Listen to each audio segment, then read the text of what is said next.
আসসালামু আলাইকুম প্রিয় চতুর্থ শ্রেণীর শিক্ষার্থীবৃন্দ, আশা করছি সবাই ভালো আছো। এই ভিডিওতে আমি তোমাদের বার্ষিক পরীক্ষার জন্য বাংলার ঐতিহাসিক স্থান সোনারগাঁ রচনাটি দেখাবো। খুব সহজভাবে এটি দেয়া আছে। এখানে মোট 11টি পয়েন্ট আছে। তোমরা যদি এই রচনাটি সম্পূর্ণ লেখো তাহলে তোমাদের লেখা অনুযায়ী 2.5 পৃষ্ঠা থেকে 3.5 পৃষ্ঠার মধ্যে, কিংবা যারা একটু শর্ট করে লেখো, ছোট করে লেখো, তাদের 2 পৃষ্ঠার মধ্যে ইনশাল্লাহ হয়ে যাবে। তো শিক্ষার্থী বন্ধুরা, চলো আমরা রচনাটি দেখি।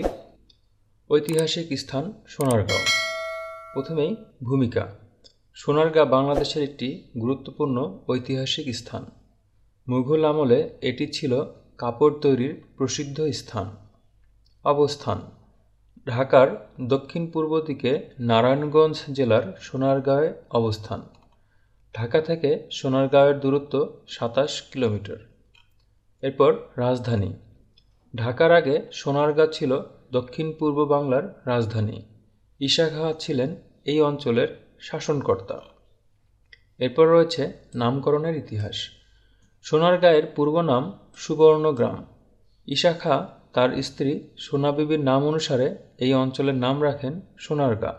তাহলে শিক্ষার্থী বন্ধুরা, এটা একটা ইনফরমেটিভ লেখা যে ঈসা খাঁ তার স্ত্রী সোনা বিবির নাম অনুসারে এই অঞ্চলের নাম রাখেন সোনারগাঁ। এরপর শিল্প সংস্কৃতি কেন্দ্র।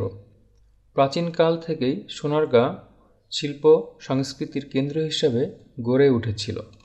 এরপর মসলিন কাপড়। সোনারগাঁয়ের কারিগরেরা মসলিন কাপড় তৈরি করত। এই কাপড়ের খ্যাতি সারা বিশ্ব জুড়ে ছড়িয়ে পড়েছিল। এরপর সোনারগাঁয়ের আকর্ষণীয় স্থানসমূহ। সোনারগাঁয়ের প্রধান আকর্ষণসমূহ হল গোয়ালদি মসজিদ, পানামনগর, লোকশিল্প জাদুঘর ইত্যাদি। এরপর গোয়ালদি মসজিদ। মুঘল স্থাপত্য শৈলীর অপূর্ব নিদর্শন রয়েছে এই মসজিদে। এটা তৈরি হয়েছিল মুঘলরা বঙ্গদেশে আসারও আগে। এরপর পানামনগর। সোনারগাঁয়ের সবচেয়ে সমৃদ্ধ এলাকা হলো পানামনগর। এই নগরের একটা মাত্র রাস্তা। রাস্তার দুই পাশে সারি সারি অনেকগুলো দোতলা প্রাচীন দালান। দালানগুলো অভূতপূর্ব স্থাপত্যশৈলী আর দৃষ্টিনন্দন। দাড়িটা তোমরা এখানে দিয়ে দিও। এরপর লোকশিল্প জাদুঘর। সোনারগাঁয়ের লোকশিল্প জাদুঘর প্রতিষ্ঠা করেন শিল্পী জয়নুল আবেদিন। এই জাদুঘরটিতে রয়েছে আমাদের গ্রামীণ মানুষের তৈরি কাঠের জিনিস, মুখোশ, মৃৎপাত্র, মাটির পুতুল, বাঁশ, লোহা, কাঁসার তৈরি নানান জিনিস, অলংকার, জামদানি শাড়ি ও নকশিকাঁথা। এই জাদুঘরটিতে মূলত গ্রামীণ বাংলাদেশের সংস্কৃতি তুলে ধরা হয়েছে। এরপর শিক্ষার্থী বন্ধুরা, উপসংহার। সোনারগাঁও কালের সাক্ষী হয়ে এখনও সগর্বে মাথা উঁচু করে দাঁড়িয়ে আছে। এই স্থানটির ঐতিহাসিক গুরুত্ব অনেক, তাই এই স্থানটি দেখার জন্য প্রতি বছর হাজার হাজার পর্যটক আসে। শিক্ষার্থী বন্ধুরা, কয়েকটি জায়গায় গাঁও লেখায় চন্দ্রবিন্দু মিস হয়েছে।